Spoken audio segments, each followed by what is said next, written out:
Hi, I'm Rob Davidson with Wheels on Edge, and this time we're looking at the 2013 Toyota Highlander Hybrid. This is the hybrid version. I got to tell you, first of all, I remember when the Highlander first came out, and it seemed like it was in that mid-size SUV category, and it seemed like it was a good size. Well, like every other mid-size vehicle out there, it's just gotten bigger and bigger and bigger. This model is powered by a 3.5-liter V6 engine. So on its own, that's a big engine. 3.5-liter V6. Slap onto that the electric motor for the hybrid system, and all of a sudden you've got a car which has immense amount of power, enormous number of horsepower. You will not have any problem getting up to speed, merging into highway, getting past trucks.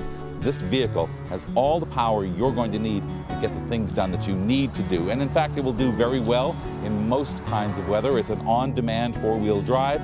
It can tow about 3,000 pounds. So nothing extraordinarily heavy, but it can tow a trailer behind you. It has decent fuel economy. In fact, it has the fuel economy of a four-cylinder vehicle of a comparable size, which is one of the reasons why I like it. A combined Transport Canada rating of 6.9 liters per 100 kilometers. Now, I was doing a combined of highway and secondary roads for a day of driving. I got around that, about 6.8, 6.9. I felt quite pleased with that, even for a hybrid.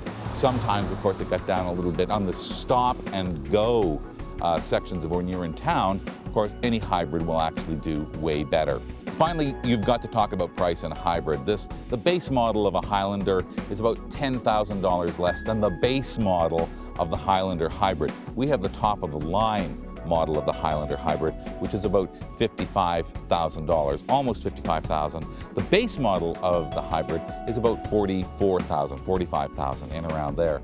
And that's a lot of money, 55,000 smackers. Holy moly, that's a lot of money. So you kind of expect in the interior that you're going to have something that's really very luxurious.